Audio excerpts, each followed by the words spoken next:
Pada kesempatan kali ini saya akan menjelaskan sistem pencernaan manusia. Jadi saya akan menjelaskan bagaimana proses dari awalnya makanan di mulut sampai berbentuk feses yang nantinya keluar melalui anus.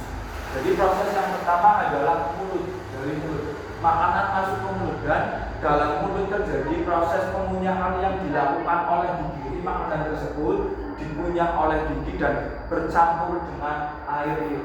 Setelah proses pengunyahan, makanan sudah berbentuk bolus. Bolus itu gumpalan makanan. Setelah proses pengunyahan, makanan yang sudah berupa bolus tadi masuk ke kerongkongan. Nah, di kerongkongan ini terjadi gerakan peristaltik. Gerakan peristaltik adalah gerakan meremas oleh kerongkongan. Jadi, fungsi atau tujuan gerakan tersebut adalah agar makanan yang sudah berbentuk bolus tadi dapat masuk ke lambung. Nah, selanjutnya pada lambung. Lambung merupakan organ yang paling elastis. Lambung ini berbentuk seperti kantung, di mana letak lambung ini berada pada rongga perut bagian kiri atas.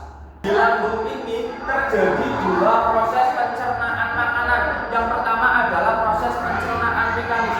Proses pencernaan mekanis yaitu proses yang dilakukan oleh dinding lambung. Jadi dinding lambung meremas makanan dan mengaduk makanan.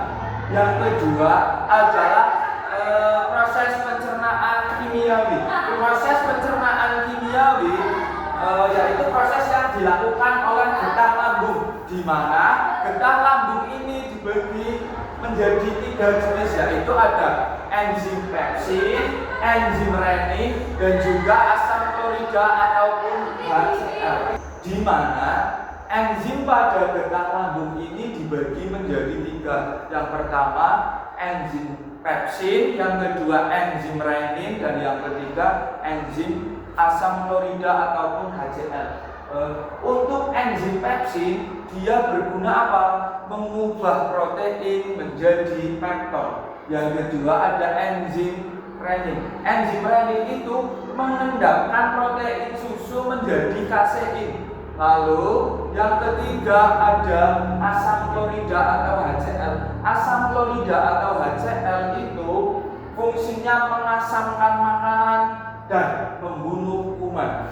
Selanjutnya, setelah proses yang terjadi pada lambung, yang pada awalnya makanan berupa bolus karena sudah diproses oleh lambung, sekarang makanan sudah berubah bentuk menjadi kimus. Apa itu kimus? Kimus itu disebut juga bubur makanan. Setelah makanan berbentuk kimus, makanan tersebut masuk ke usus halus, di mana pada usus halus itu dibagi menjadi tiga bagian, yaitu usus 12 jari, usus kosong, dan usus penyerapan. Di mana pada usus 12 jari ini terdapat proses pencernaan makanan yang dibantu oleh getah pankreas serta getah empedu, di mana pada getah pankreas ini terdapat tiga enzim. Yang pertama enzim amilase, yaitu enzim yang merubah zat tepung menjadi glukosa. Yang kedua ada enzim tripsin. Enzim tripsin adalah enzim yang bekerja mengubah zat pepton menjadi asam amino. Yang ketiga ada lipase. Nah, enzim lipase ini merubah lemak menjadi gliserol, itu untuk pankreas. Sedangkan di usus 12 jari ini ada dua yang membantu proses pencernaan, yaitu pankreas serta empedu. Lalu empedu di sini yaitu berguna atau dia membantu proses mencerna lemak. Selanjutnya, setelah makanan dicerna pada usus 12 jari, makanan tersebut masuk ke usus kosong. Di usus kosong ini dia juga membantu mencerna makanan. Makanan yang sudah dicerna di usus 12 jari juga dicerna lagi di usus kosong ini. Setelah dari usus kosong, makanan tersebut masuk ke usus penyerapan. Nah, di mana usus penyerapan ini tempat penyerapan sari makanan.